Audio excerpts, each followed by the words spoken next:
avranno un di più di depressione che forse si può un momento risollevare nella nostra conversazione con Isabel. Io ho assistito al dibattito precedente e ne sono uscita francamente avvilita e non si è detto molto di quello di cui si sarebbe potuto parlare. Anch'io avrei qualcosa da raccontare, ma lo facciamo un'altra volta.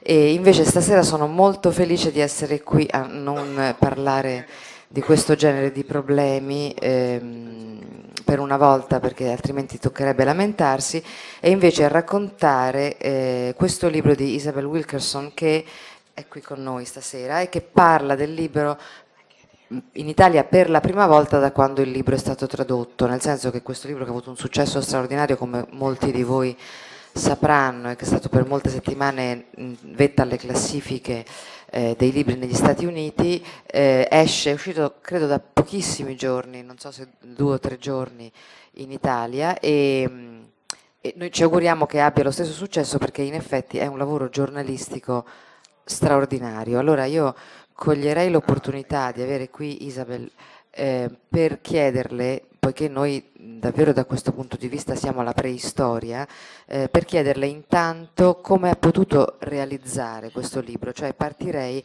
da da quelle che lei nei ringraziamenti lascia per ultime, cioè le condizioni che hanno reso possibile un lavoro di ricerca di queste dimensioni, durato un tempo lunghissimo, con 1200 interviste, persone seguite nel corso degli anni, borse di studio, anni di sabbatico, direttori di giornale che le hanno consentito di assentarsi dal lavoro per seguire questo lavoro. Dico questo perché tutti quanti noi che lavoriamo nei giornali o nei media abbiamo avuto esperienze molto diverse da questa, diciamo così. Io ricordo di aver chiesto una volta 3 giorni per fare un servizio e di essermi sentita rispondere: non devi mica vincere il Pulitzer. Ora, siccome Isabel ha vinto il Pulitzer, volevo chiederle, è finalmente venuto il mio momento, io non ho avuto 3 giorni per fare un servizio, perché con 3 giorni si vince il Pulitzer, e vorrei cominciare da qui. Quanti giorni ci vogliono per vincere il Pulitzer? Così lo dico al mio direttore. Sì. There is no one answer to that. It depends upon the story. The stories that won the Pulitzer Prize for me some were done on deadline, and one was done over a period of about a month or so, which at the New York Times is one of the luxuries that was afforded based upon the decision of the editors to do that. Of course, no reporter can go off and leave for a month. I couldn't do that either, but with their blessing and their assignment, that was one of the stories that I did. Ecco, però tu nei ringraziamenti dici ho approfittato di un periodo di aspettativa, ho avuto una borsa di studio. Scusami se insisto su questo punto, ma il denaro e il tempo per fare una ricerca in un'epoca in cui invece domina il download now e tutto subito e adesso, le ricerche sul campo sono molto rare, anche perché sono molto costose, richiedono tempo e denaro. È importante averlo, non è un aspetto secondario, no? Avere tempo e denaro. Come si fa ad averlo? Bisogna presentare un progetto. Tu come hai fatto? Well, first of all, there is a measure of passion and commitment and really just jumping off a cliff when it comes to doing this kind of work. This is not the kind of thing that can be done overnight. This book took 15 years to write. I have, this is the original that I've been carrying around with me. I often say that if this book were a human being, it would be in high school and dating. That's how long it took me to do this. And so there are many, many things that I had to do in order to make this happen. I continued to work off and on for my paper, the New York Times. I got fellowship, Guggenheim Fellowship. I did teaching. I taught at Princeton. I taught at university. I taught at Emory University. And I did all of that while attempting to tell the stories of the 6 million people who were part of this great migration in the United States, which of course is also symbolic of any migration that occurs anywhere in the world. And so there's a level of of just immersing oneself and believing so much in what you're doing that you're willing to make the sacrifices necessary to make it happen. At a certain point, it has to be about your willingness to jump off the cliff, which is what I did. Ecco, grazie Isabel, perché anch'io sono convinta che le difficoltà si vincano soprattutto con la volontà, però poi le condizioni sono sempre molto diverse e sono sempre più difficili, soprattutto per i più giovani, quindi è bene questo ricordarlo e dirlo. Adesso parliamo proprio del merito del libro. Tu dici, questa era la mia storia sostanzialmente, io ho fatto anche altro, ho lavorato, ho insegnato, però intanto e contemporaneamente portavo avanti questa ricerca perché era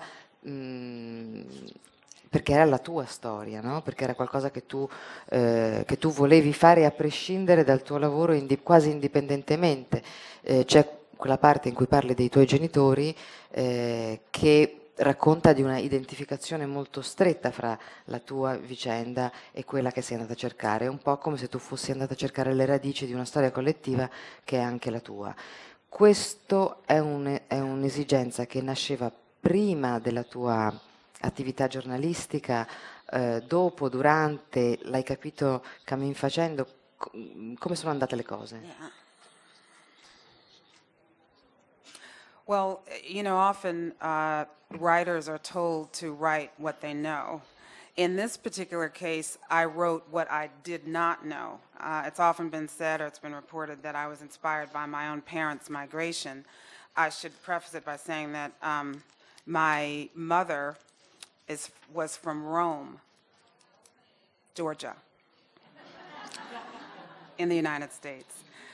And my father was from Virginia, a different state within the United States. And they never would have met had there not been a great migration of the one that I've just described. But also it's a story of many, many people. I mean, this is a story that's not just an African-American story. It's not even an American story. It's a human and universal story because so many people are descended from or participated in or have relatives who were part of a great migration. There are many, many people here who have relatives in the United States, for example, and so it affects so many people. It is simply what human beings do. And I became fascinated by it, partly because my parents did not talk about their experiences. I had grown up surrounded by this, but no one ever talked about it. And I wanted to understand, as journalists often do, why this had happened. So the story, as I wrote it, is actually not about my family. I'm a journalist, so I'm not writing about myself. It's not a memoir. I had no desire really to do that. I set out to find 3 people through whom to tell the story of 6 million people who were part of this migration. This migration was not a move. It was a defection, you might say. It was a seeking of political asylum by people who were defecting from a caste system within their own country. And so I wanted to be able to tell the story of how this happened over the course of 3 generations, and that's the story that I wanted to tell. And so it took a great deal of time in order to do an interviewing over 1,200 people. Those interviews were not so much the kind of sitting down and going through a list of questions as much as in some ways a casting call. I was auditioning people for the role of protagonist in my book. And so I spent the time interviewing them to hear their stories, and so that took a lot of time. Again, I was inspired by the fact that my parents had done this but had not talked about it, and I wanted to hear about the circumstances which had propelled them to leave. Certo. Allora, mi interessa molto questa questione del metodo, cioè tu hai detto io cercavo 3 storie per raccontarne 6 milioni. E questo è il sogno di ogni giornalista, no? Ed è anche quello che si fa naturalmente senza avere 15 anni di tempo, spesso avendo 15 minuti di tempo, invece quando si cerca una persona simbolo di una storia, che racconti una storia. Questo lo fa il giornalismo televisivo, lo fa il giornalismo radiofonico, spesso con molta approssimazione, a volte sbagliando e a volte dando una cattiva informazione. Quindi scusami se insisto molto su questa questione del metodo, perché davvero mi interessa capire come hai potuto trovare, come hai fatto a trovare le 3 persone che davvero potevano raccontare la storia di 6 milioni, che cosa ti ha convinto che fossero proprio loro e come hai avviato il casting, quello che hai chiamato un casting. That's such a great question. This was the goal of this, which is similar to the work that I have always done, is really we call it narrative nonfiction in the United States. And it's extremely popular because it makes a very large thing manageable for the audience by finding a protagonist through whom to tell the story. That means that those 3 people that I settled on were going to make the difference between whether the book would succeed or not.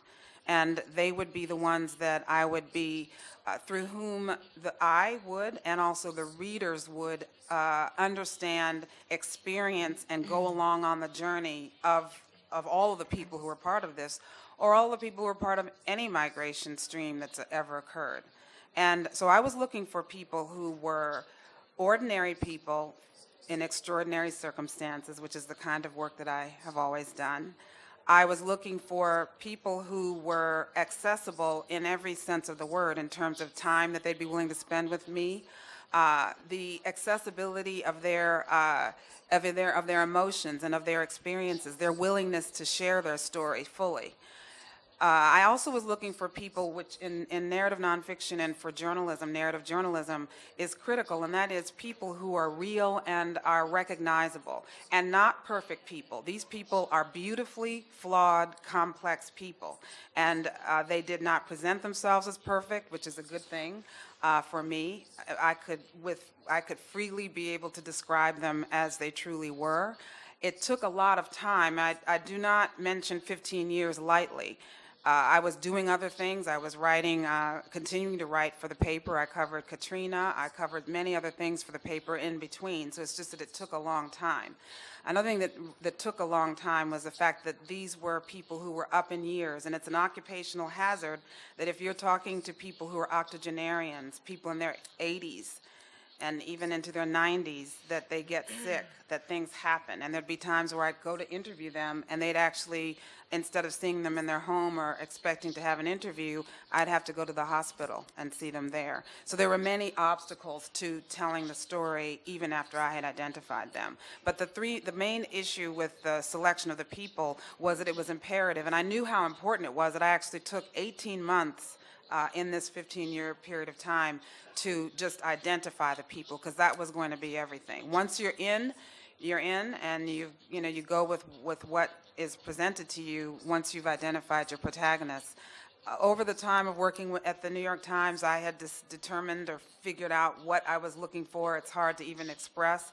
Part of it has to do with chemistry. I mean, these are kind of relationships. They may be short, but they're relationships nonetheless. And I needed to be able to have people for whom there was chemistry too. I mean, in other words, I need to spend time with them. They have to spend time with me, and we both have to kind of feel okay about the fact that we're going to have to spend time with one another. So there has to be some compatibility there. And then finally, I was looking for, because of the nature of this story, this migration began during World War I, and it ended in the 1970s, which meant it went on for a very long time. And in order to show and not tell what was going on, I wanted to have 3 protagonists who would have left 3 different parts of the United States, 3 parts of the South, and follow the 3 trajectories, the 3 migration streams that they followed, which is similar to any migration stream because people are beautifully predictable in how they migrate. If you were to go to the north end of Boston, for example, you'd find there are a lot of people who are descended from people from Italy. You go to the Lower East Side of Manhattan, and it's called Little Italy. And so that's because that's where the people went. And in this migration, people did the same thing. They went to beautifully predictable places. So I needed to find 3 people who would have left during 3 different decades to show how long this went on, and would have left from 3 different parts of the South following the 3 different streams of migration that this migration unfolded, in which it unfolded, and that was the plan. Ma perché, ma perché hai limitato a 3 il numero dei protagonisti, dei decenni e delle traiettorie? Perché sono effettivamente 3 le traiettorie o perché hai scelto che 3 era il numero giusto per narrare? That's a great question. The three streams made it very natural to follow the three, so that became a structural choice, a device. I also, clearly the reader, I want the reader to fall into the experiences of the individuals. I wanted the reader to be able to identify with these 3 people. I wanted the reader to feel as if they were on the train with them as they were getting out of Mississippi, or that they were in the car with this doctor who travels and drives this perilous journey from Louisiana to California through the desert and the mountains. And 3 people, you can identify with 3 people. 10 people would have been too many. The story goes on for a good amount of time. It follows them throughout much of their lives, from childhood through adulthood, and so you were going to have to be with them for a while. And I needed to have 3 people that you would just see yourself in, that you could identify with. And it gets to the point now where people who read the book, they have a favorite character, or they insist I have one, which is not true at all. But I've been told that I have a favorite one. And so 3 was the right number to tell the story, I thought. Un po' hai un personaggio preferito, ma poi questo lo diciamo dopo. È molto interessante il fatto che tu cominci dalla fine, nel senso che ci fai vedere subito questi personaggi così come sono adesso, e questo ci dà il senso del tempo, no? Che è un altro grande tema legato al giornalismo. Qui siamo a un festival di giornalismo nel 2012 e il tema del tempo, io ho cominciato dicendo quanto tempo ci è voluto per fare questa ricerca, perché è molto importante anche appunto come è cambiato il rapporto del nostro mestiere con il tempo, in senso tecnico, che è quello di cui abbiamo parlato, ma anche raccontare il tempo è diventato molto importante e molto difficile. Te lo dico perché questi tuoi protagonisti, colti nei loro 90 anni o quasi, insomma, nella loro ultima parte della vita, mi hanno fatto molto pensare ai nostri vecchi e vecchissimi italiani che hanno combattuto le nostre guerre, che sono rimasti pochi testimoni di quelle guerre.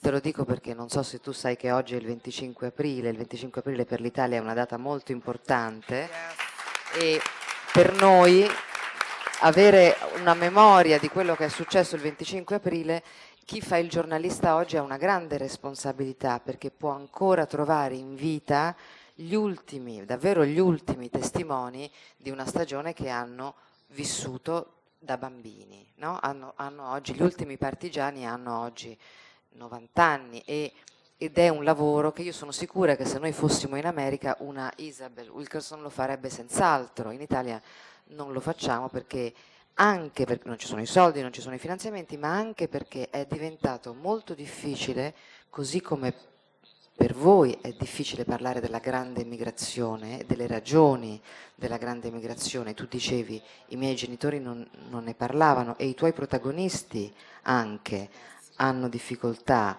a nominarla. Ecco, allo stesso modo e per ragioni diverse c'è un pudore, una difficoltà politica a nominare la Resistenza e che cosa è successo nella nostra guerra e nei grandi momenti storici di cambiamento, e però proprio per questo è tanto più importante andare a cogliere gli ultimi testimoni. Allora io ti vorrei chiedere come si fa proprio di nuovo tecnicamente ad avvicinare delle persone molto anziane, come tu hai fatto e come mi auguro che qualcuno faccia con i nostri vecchi partigiani, e avvicinarle ed entrare in sintonia con loro fino al punto di fargli ricordare tutta la loro vita dall'infanzia in poi, senza che questo diventi un racconto di parte, non so come dirti, senza che diventi un racconto tutti i racconti biografici lo sono, perché la biografia è la parte di... Però se c'è una colorazione politica o di opportunità politica, e c'è in quello che tu narri, come sei riuscita a mantenere l'equilibrio rispetto a questi racconti biografici con queste persone così anziane, una delle quali ti dice il mio argomento di conversazione preferito sono io, no? Allora, questo anche capita molto spesso. Come si tiene la barra del timone diritta quando devi raccontare la storia personale di 3 protagonisti di un secolo che rischiano di portarti dove vogliono loro?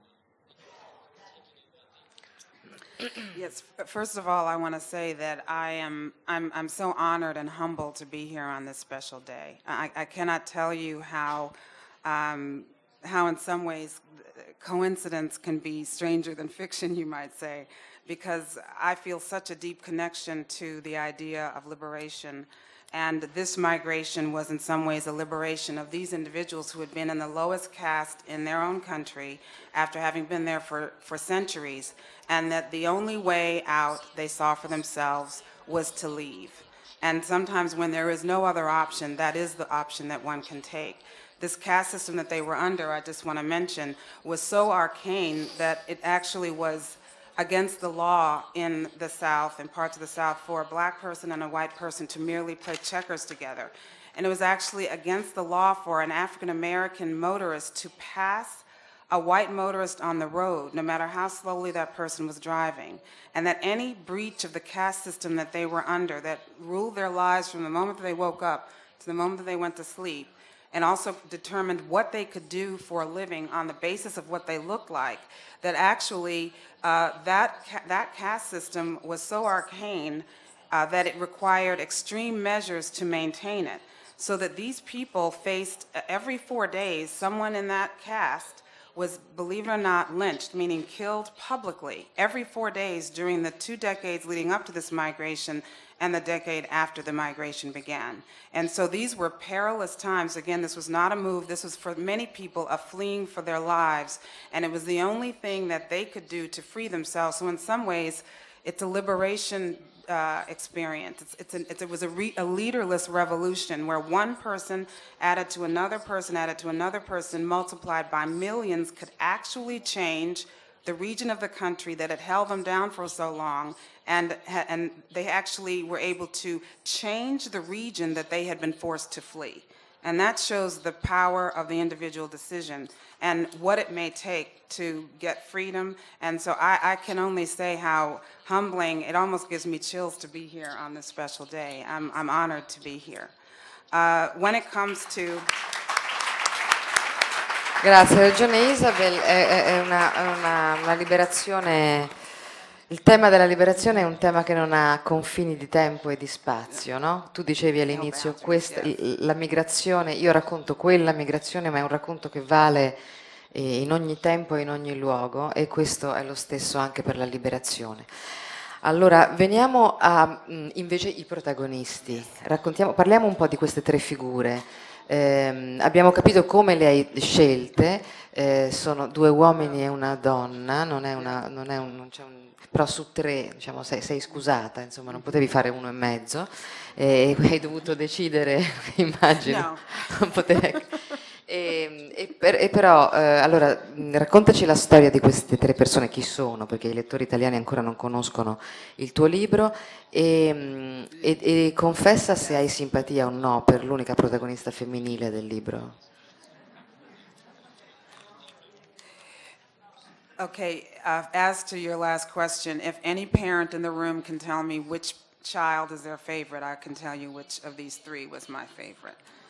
I really don't have a favorite. I love them all on some level because I spent so much time with them, and it was my duty and my responsibility to make their stories come alive so that other people who read about them would see them in their wholeness, imperfect as they were. The book does not hold back on their imperfections and the limits of their lives, and I think that's what gives it its strength, because they're not perfect. The 3 people starts with one woman who had been a sharecropper's wife, that means a very, very poor farmer's wife in Mississippi in the 1930s. She, interestingly enough, the job was to pick cotton, which was the work of the people of that era. And it turned out that she was actually terrible at picking cotton. You know, you don't think about people being good or bad at it. It was something that they had to do. Any farmer, you have to do what you have to do. And it turned out she was really very bad at it. And that actually made me feel an interest in her, because I thought, how could you be really bad at it? I mean, what is there to be bad at? And it turns out it was backbreaking work. And that there was a lot of competition among them as to who was good and who was bad at it. It's just a human trait. However, her family ends up having to leave Mississippi, that part of the South, because a relative of her husband's had been beaten to within an inch of his life over a theft, an accusation that he had actually not committed. He had not done. The thing that they thought he stole turned up the next day. But in that world in which they were living, which there was no protection, there were no consequences to that. No one ever went to jail. There was no one that they could have gone to. And her husband said, "This is the last crop we're making." And they set off on a journey for a place called Chicago. They could not tell anyone what they were doing or what they were planning. They had to do it in secret. She said, when you planned to leave, you didn't tell anyone you were leaving until you were gone. And so they had to do that in secret, and that was in 1937.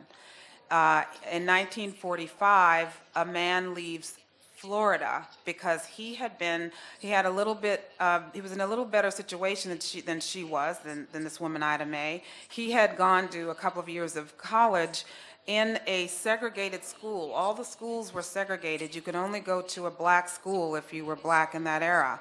And he had had a couple of years of school, but then the money ran out and he had to return to the work of the people where he was from.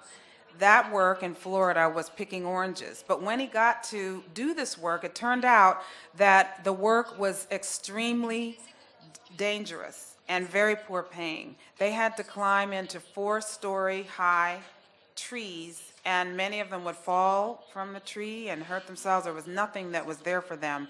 The work was dangerous and the pay was worse, and he tried to get them to band together in order to get better work conditions. For having done that, he actually ran up and confronted the caste system directly in a way that was not permissible in 1945. And he had to flee for his life, and he went to New York, which was the natural progression or journey for someone from that part of the United States at that time, in that migration. And then the last person to leave was a man who had been a surgeon in the U.S. Army, in the Korean conflict, actually. When he got out of the Army in the 1950s, it turned out that he could not practice surgery in his own hometown of Monroe, Louisiana, meaning that it was not permissible for him to actually practice. So he decided he wanted to leave and set out on a journey for California. He, like the rest of these people, had never been outside of, beyond that part of where he was from. The women from Mississippi, and many of them, had never been outside of the county into which they had been born. So for them to go to these big cities was a true leap of faith into the unknown. Anyway, he had not anticipated how difficult it was going to be. It turned out that in that era, in the 1950s, within the lifespan of many tens of millions of people alive today, it was actually against the law for African Americans in the United States to find a hotel to take them in. They could not find a hotel that would take them in. Actually, many of them would not accept them. And so he ended up having to drive for many, many days without sleep, not anticipating it was going to be as difficult as it was. And I attempted to recreate that journey. I rented a Buick as he had. He said if you had seen his Buick, you would have wanted it too. And I recreated that experience. I reenacted it by driving through the desert. I had my parents with me. They had lived through this period of Jim Crow, what it's called, and they were riding with me. They were retired. And we got to the part where the road gets mean. There are curves, and it's in complete darkness. There are mountains and desert, many, many kilometers, dozens of kilometers between settlements. You can't see anything in front of you. And I began to fall asleep at the wheel. My parents began to worry for all of us. They said, "You must stop the car. And if you won't stop the car, let us out." And so, because they were so worried, I ended up having to stop at the very next place, which was a place called Yuma, Arizona, where because it was no longer the 1950s, we had no trouble finding a place. But that only made me feel more empathy for him and for the millions of people who, like him, had been unable to stay merely in a hotel only because of what they looked like. That was the reason why he had been prevented from staying. And so that part of the book, I reenacted myself to the letter in order to make it come alive for the reader. And readers often describe that as a part of the book that they cannot put down until they find out what happens to him.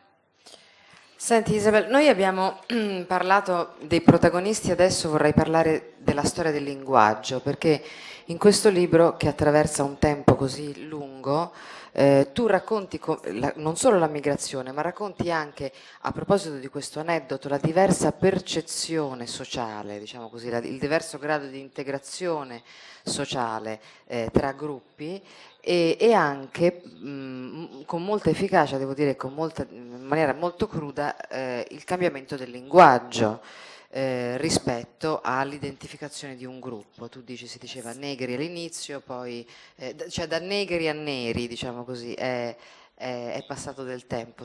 Voglio raccontarti che noi abbiamo avuto in Italia un grosso problema col politically correct a un certo punto, perché dovevamo nominare tutto politicamente, doveva essere corretto, e mio figlio molto piccolo, la prima volta che ha visto un cane nero mi ha detto: mamma, un cane di colore.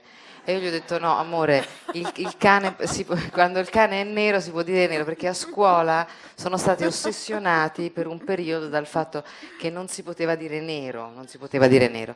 Allora mi domando, perché era come un insulto dire nero, adesso è diventato invece un insulto dire femminista, dicevamo nel panel precedente. Noi abbiamo un grosso problema di genere con le donne, ma questo te lo racconto più tardi. Invece volevo sapere se per te è stato facile scrivere questo libro adesso, perché negli Stati Uniti c'è Obama e c'è stato eletto un presidente, come direbbe mio figlio, di colore, oppure se invece questo stesso lavoro avresti potuto farlo anche 10 anni fa, e a che punto è oggi il livello di diciamo, attenuazione degli estremismi dall'eccesso di diciamo così, chiusura all'eccesso invece di apertura rispetto a quello che è politicamente corretto, se si è trovato un giusto equilibrio e una giusta convivenza. I would say that the internet has opened up a kind of freewheeling, anything goes attitude when it comes to expression of any opinion whatsoever. I would say that extremes come through because of the anonymity that is provided by internet expressions. I would say that it's still a highly politicized time in our country's history, in the United States history. I would not say that all has been resolved as a result of any one election or any one person. The circumstances that are described in the book, were part of hundreds of years leading up to the ultimate emancipation that these people sought for themselves by leaving. And so it takes, laws can be changed, but it may take longer for some hearts to change. I don't know that anything is an overnight change. When it comes to the choice of description in the book, I merely wanted people to, as they're reading the book, to be in the moment of that time, so that a word that would not have been used in 1937 is not a word that I would want to be intruding into the narrative. And for that reason, I chose to use the word colored, for example, in the beginning. By the end, in 2000, no one was Ma using tu, that scusa se term. ti interrompo, tu pensi che cambino prima le cose o le parole? Questa era poi la domanda. Le parole seguono la realtà o la precedono? Tu fai una storia del linguaggio anche, no? Nel tuo racconto. I think they work together, but I think that circumstances change and then the words follow. I think it takes a while for the words to enter into general enough use to represent the change that already has begun. Someone has already, or some critical mass has already decided that that we no longer want to be seen this way, and I think that the words follow. Ok, e quindi tu hai fatto un lavoro di descrizione della mutazione del linguaggio insieme alla descrizione della mutazione della società. Quali sono secondo te oggi ancora gli elementi di criticità rispetto al tema che hai trattato, se ci sono? This migration is in many respects a cautionary tale for any countries or any regions of any country that are dealing with migration. It's my belief, based upon the research that I did, and the research went beyond just the interviewing of the 1,200 people. The research went beyond just the spending the time with these 3 people. The research went into the archives, where I looked at what propels any group of people to migrate. One of the documents that I was most excited to find was one that had been written in 1883 by a historian in Britain who wrote what he called the laws of migration. And those laws of migration continue to this day, meaning that people, there's several of them. One is that people, when they migrate, usually only migrate as far as they feel they need to in order to achieve their goals. And that people often will follow a very predictable stream to get to where they're going. That they set about finding places that will work with them in terms of language to the best that they can achieve. That migration usually occurs when people are in their late teens and early 20s. That migration often occurs not often for the people who are doing the migrating and making this great sacrifice to leave all that they know and the people that they loved in order to set forth on some long journey to a place that they've never been to, but it's more often for the children and the unseen grandchildren and the unseen great-grandchildren, which means it has impact beyond just them. That the children of those migration streams often, if that migration, the people in that migration do not find a way or are not accepted where they go, that the children have extreme disillusionment, and that is where a lot of the problems that occur in any migration will show themselves. If they come from an extraordinary family, which against all those odds, they are still able to rise above, their children will often do extraordinarily well. But how they are received in these new places, the receiving stations as they are called, how they are received makes a lot of difference as to how they will flourish. And that it is in some ways, it's an imperative for any country or any place that has migration occurring to, first of all, recognize that migration is a human thing and it will happen. Secondly, the question is not so much if it will happen, but when it will happen and what will be done to control or to help those people flourish when they arrive. And that thirdly, it means that there has to be, which is what happened in this migration, some level of interest and connection to the places that the people are coming from.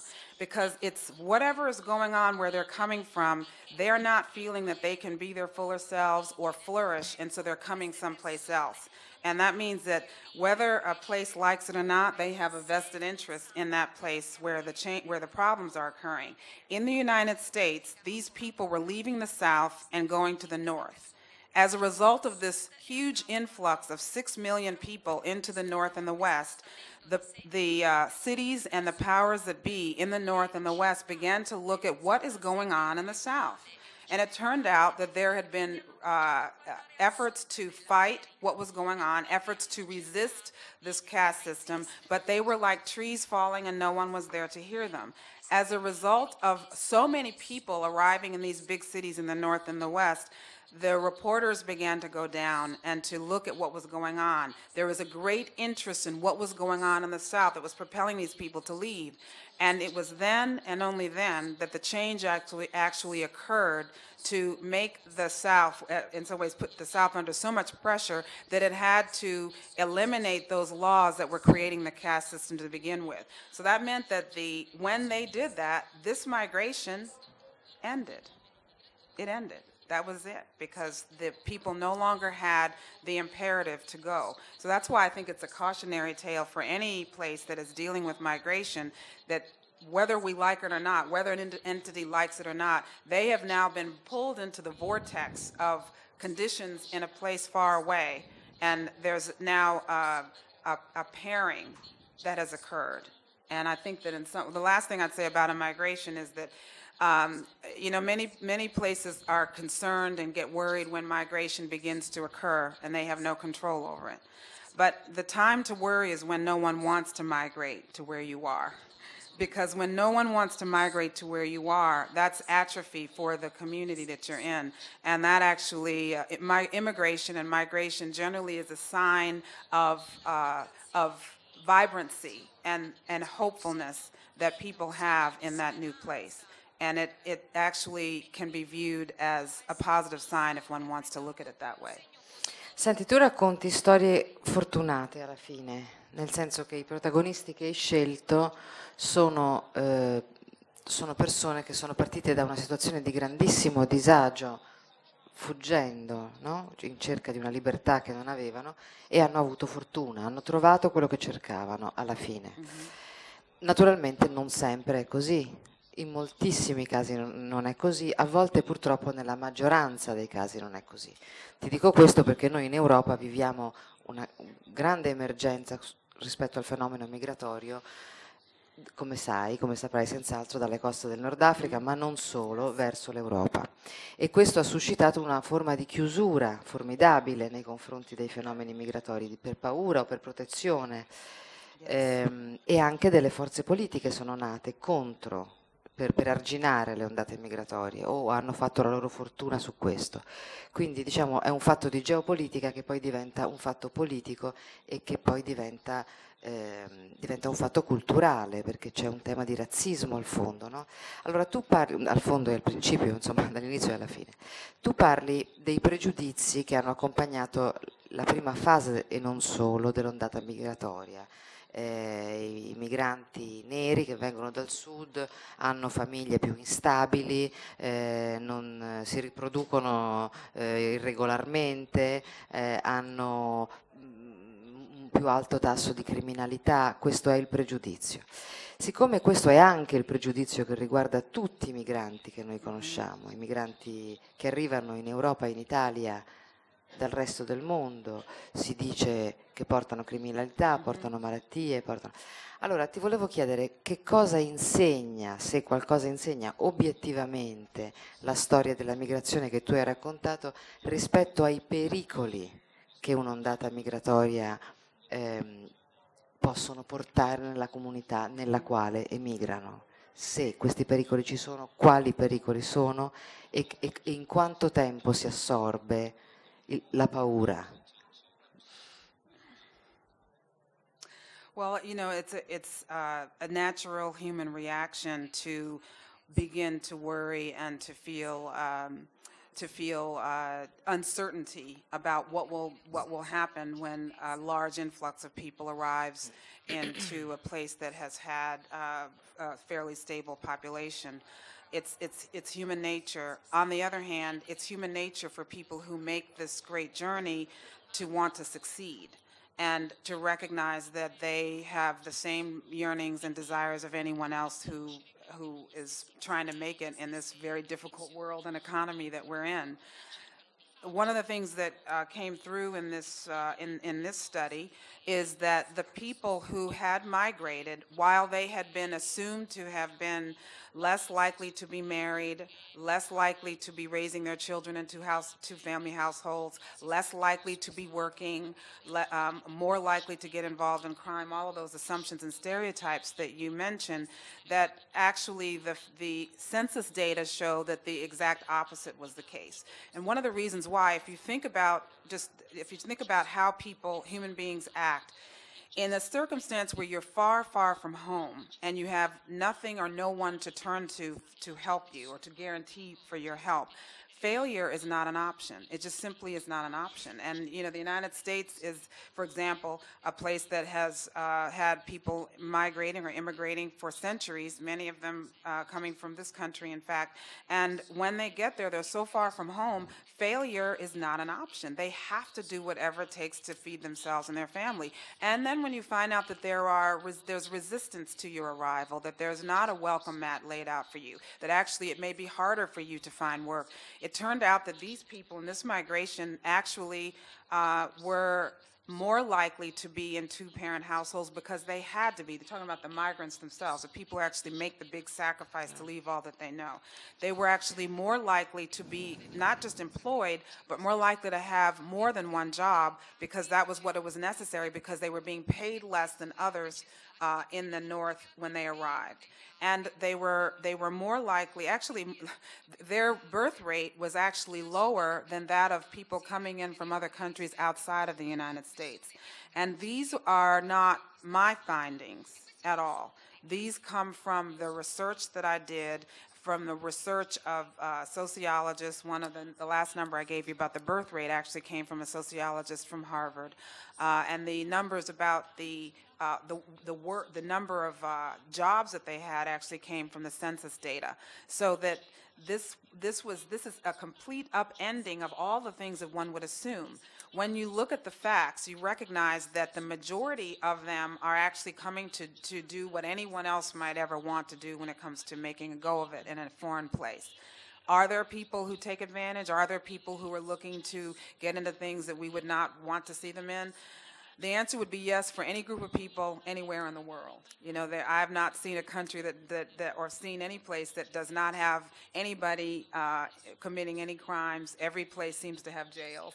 And so it's human nature that there's going to be a variety of people, but that as with anything else, they are seeking to succeed. They're not looking to not make it because failure is not an option. It's a way to look at what propels people to go so far away from home and leave all that they know and the people that they love for some jumping off a cliff into the unknown of a place where the people might not even want them. I mean, that takes a tremendous amount of courage, if you think about it, to leave a place that way. Grazie. Grazie, veramente. Allora, noi abbiamo ancora pochissimi minuti. Ti volevo chiedere qualcosa del Pulitzer. Cioè, ti volevo chiedere cosa pensi del premio Pulitzer in generale e in particolare del tuo, come cambia? I'm for it. Come cambia la vita, che cosa cambia in realtà, se pensi che ci sia un criterio, e poi le polemiche di questi giorni, anche qualcosa forse ci puoi dire? Yeah. Well, the Pulitzer Prize is which I won as a journalist at the New York Times, is what permitted me the platform to be able to write this book. I mean, in other words, it was the thing that actually I think helped to bring attention to the work that I was doing anyway, and made it more possible. It does not mean that it would not have been done without it, but it certainly did not hurt. It certainly helped, and it made it possible for me to do that. The book itself has been nothing but a joy to me. I have had the chance to travel all over the world, from Alaska, unfortunately in January. If you know anything about Alaska, you know that's not the time to go, to the Netherlands and here to Italy. And it has, you know, I speak to audiences all the time. Many of the times when people have read the book, they come to me in tears. One man wrote to me and he said, he was from Kansas, actually. He was in Kansas, and he said, in a very short letter, he said, I live in Kansas. I am a 6'3" former hockey player from New Jersey of Italian descent. Your book made me cry. Thank you. That was all he said. And that it is touching people because they see themselves in the stories of these people. They see themselves in the struggles of these people who are having to overcome so much. And they are ordinary people, which means if they could do what they did, then there's so much more than we can do. I often remind people that this migration, as with the migration from Europe to the United States, for example, or from the southern part of Italy to the northern part of Italy, occurred during a time when these people could not be assured of ever seeing their mother and father again, their grandparents, or anyone that they had known or loved. Many of the people who went to the United States, for example, from here, never saw their parents again. That is a tremendous sacrifice. That means that the parents who were here never had the chance to see their own children again. I mean, what a tremendous sacrifice. And remember, there was no Skype. You know, there was no email, and there were no cell phones. And this was a tremendous break, complete break from all that the people would know. That means that a lot of human progress has come at great sacrifice. And this is progress within family systems that often don't get written about because they're seen as too insignificant for us to spend the time with. And I think that a work of this kind and the kind of work that I have enjoyed doing as a journalist is proof that sometimes the presumably smaller stories can be the biggest stories of all. Va bene, abbiamo finito il nostro tempo solo per chiederti ancora a che cosa stai lavorando adesso. Hai un altro progetto, stai scrivendo un altro libro o soltanto, sì, a cosa stai lavorando? I have some ideas, but believe it or not, this book has taken off to such a degree. You know, it's been on the New York Times bestseller list for months. And I actually have speaking engagements scheduled through 2013.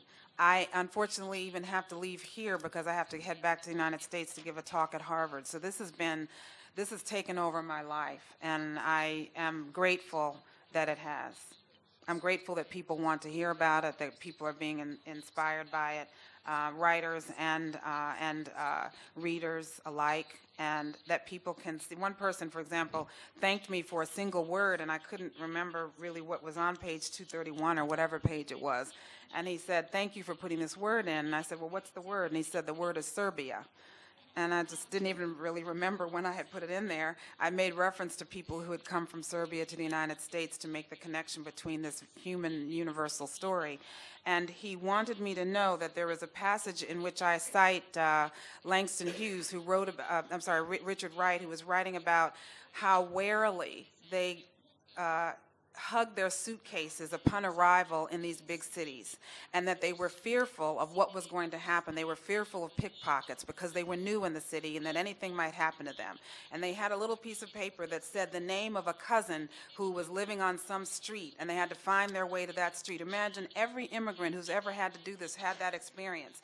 And he wanted me to sign that page, even though that page was talking about African Americans arriving to Chicago. He said, "That is what my grandfather experienced when he came from Serbia to Chicago. I want you to sign that page." And that is what I have been doing since this book came out, and I'm thrilled to be able to do that tonight here. Okay. Grazie, grazie a Isabel Wilkerson, grazie a tutti quanti voi. Thank you.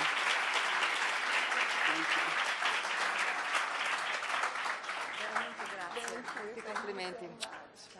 Grazie mille. Thank you so much.